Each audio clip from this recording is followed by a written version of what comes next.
আজকে আমার যে আলোচনার বিষয় সেটি হচ্ছে আদর্শ সমাজ বিনির্মাণে মসজিদের ভূমিকা।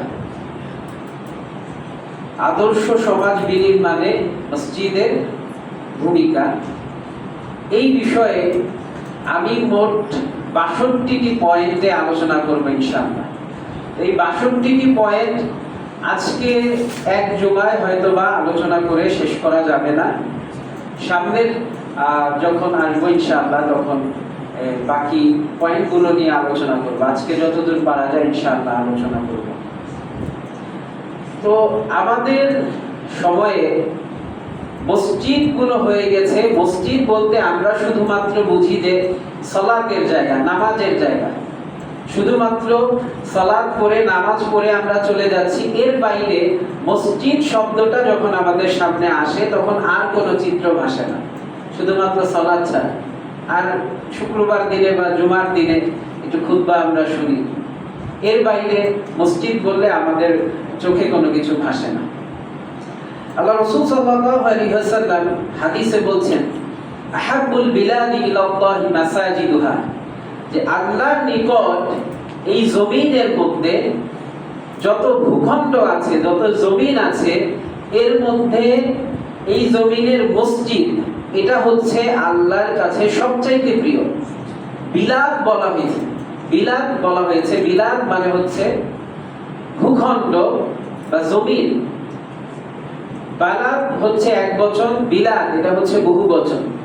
বালাদ এটা শহর, এরপরে শহর নগর, কোনো অঞ্চল, কোনো লোকালয়, এই ক্ষেত্রে বিশেষ করে বোঝানো হয়ে থাকে। যেরকম কোরআনে মক্কা শহরকে বালাদ বলা হয়েছে। তো বালাদ শব্দটা অনেক ভারী, ভূখণ্ড।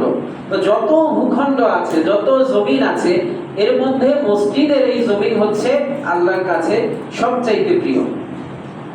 রাসূলুল্লাহ সাল্লাল্লাহু আলাইহি ওয়াসাল্লামের যুগে মসজিদ ছিল হচ্ছে ইসলামের একটি দুর্গ। মসজিদ ছিল মুসলিমদের কমিউনিটি সেন্টার, মুসলিমদেরকে একত্রিত করত। কিন্তু আমাদের সমাজে এই যেটা বললাম যে সালাতের বাইরে আমরা আর কোনো কিছু ভাবতে পারি না। তো আদর্শ সমাজ বিনির্মাণে মসজিদ কিভাবে কাজে আসবে, মসজিদ কিভাবে কাজে লাগবে, এই বিষয়টাকে সামনে রেখে আমি কিছু পয়েন্টের উপর আপনাদের সামনে আলোচনা উপস্থিত করব ইনশাআল্লাহ। প্রথম যে পয়েন্টটা বলবো সেটা হচ্ছে একেবারে প্রথম পয়েন্ট, এটা হচ্ছে মসজিদের, আমি মনে করি যে মসজিদকে যদি আমরা আদর্শভাবে গড়ে তুলতে চাই এবং আদর্শ সমাজ বিনির্মাণে মসজিদকে কাজে লাগাতে চাই, এটা হচ্ছে একেবারে শুরুর পয়েন্ট, যেটা আমাদের মাথায় গেঁথে নিতে হবে। সেটা হচ্ছে মননে ইমামকে, মসজিদের ইমামকে নিতে হবে সমাজের নেতা হিসেবে। ইমাম শব্দের অর্থ হচ্ছে নেতা। ইমাম মানে হচ্ছে যিনি সামনে থাকেন, আমামা যিনি সামনে থাকেন। ইমাম শব্দটা শুধুমাত্র মসজিদের ইমাম এই অর্থেই ব্যবহৃত হয় না।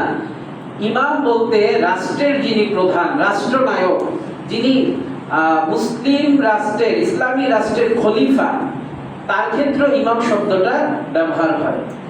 মসজিদের ইমাম ইনি রাষ্ট্রনায়ক না, ইনি রাষ্ট্রের প্রধান না, কিন্তু একই শব্দ রাষ্ট্রপ্রধানের ক্ষেত্রেও যখন ব্যবহৃত হচ্ছে ইমাম শব্দটা, তখন বুঝতে হবে যে ইমাম শব্দটার ওজন কত ভারী।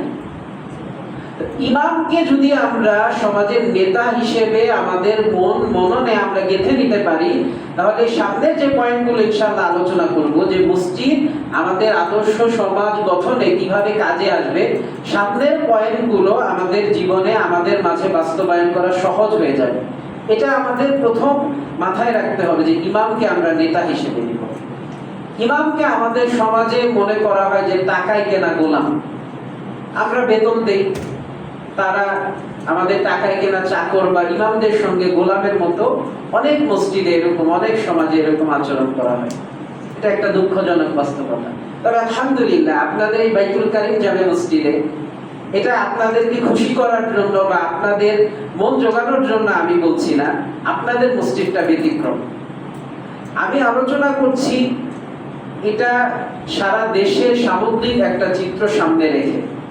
এবং আপনারা অনেকে আছেন যে গ্রামে যান বা এখানে হয়তো বা জুমা পড়েন, অন্যান্য মসজিদে সালাত আদায় করেন, অন্যান্য মসজিদেও আপনাদের যাওয়া হয়।